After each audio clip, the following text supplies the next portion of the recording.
श्री प्रयागेश्वर महादेव पूर्व के प्रथम कल्प में स्वयं भूमनु के पुत्र प्रियव्रत परम धार्मिक एवं यज्ञशील राजा थे और स्वयं बद्रीनाथ क्षेत्र में तपस्या करने चले गए। जब वह तप कर रहे थे तभी एक दिन वहाँ पर नारद मुनि का आगमन हुआ।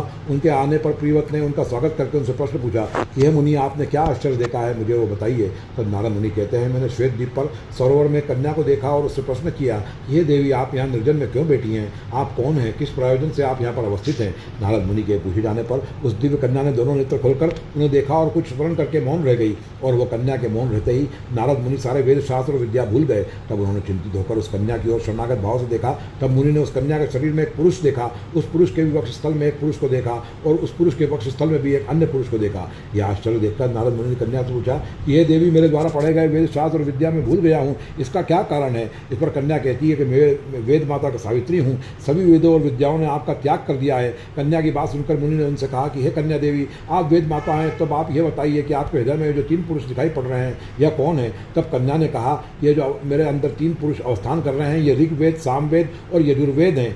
यह कहकर वो कन्या अदृश्य हो गई। तब नारद मुनि सोचने लगे कि अब मैं क्या करूं, किसकी शरण ग्रहण करूं। वेद शास्त्र और विद्या आप किस प्रकार मुझ में फिर से जागृत होगी। श्रुति में सुना था प्रयाग में अक्षय वट की सन्निधि में सावित्री विराजमान रहती है, मैं वहीं जाकर जप करता हूं। यह सोचकर नारद मुनि तुरंत प्रयाग की ओर प्रस्थान करते हैं और वहां जाकर तीव्र उत्कट तप करने लग जाते हैं। तब तीर्थराज प्रयाग नारद मुनि के सामने उपस्थित हो जाते हैं और कहते हैं कि हे नारद मुनि, मैं ब्रह्मपुत्र प्रयाग हूँ, मैं आपकी तपस्या से भयभीत होकर आपसे मिलने यहाँ आया हूँ। मैं आपको एक उत्तम सुझाव देता हूँ, आप मेरे साथ तुरंत महाकाल बन चलिए, वहाँ जाने से उत्तम ज्ञान मिलेगा। तभी वहाँ पर पीत वसुधारी गरुड़ पे सवार होकर भगवान श्री विष्णु प्रकट हो जाते हैं और नारद से कहते हैं, हे नारद, जाओ, प्रयाग जहाँ जा रहा है मैं भी वहीं जा रहा हूँ। भगवान श्री कृष्ण का वाक्य सुनकर नारद मुनि से कहते हैं कि हे प्रभु, मुझे स्मृति भ्रम हो गया है, मुझे महाकाल मन का ज्ञान नहीं है, मैं वहाँ कैसे जाऊँ। इतना कहते ही भगवान विष्णु ने अगले ही क्षण नारद मुनि और प्रयाग तीर्थ को महाकाल वन पहुँचा दिया। वहाँ नारद मुनि ने देखा घंटेश्वर के पूर्व दिशा की ओर तथा 9 नदी के दक्षिण में ज्योति स्वरूप एक सनातन लिंग विराजमान है। तीर्थराज प्रयाग ने जाकर तुरंत उस लिंग का विधिवत पूजन अर्चन किया। तभी लिंग में से भगवान शिव प्रकट होकर प्रयाग से कहते हैं कि मैं तुमसे प्रसन्न हूँ, तुम इच्छित वर मांगो। तब भगवान के वचन सुनकर प्रयाग ने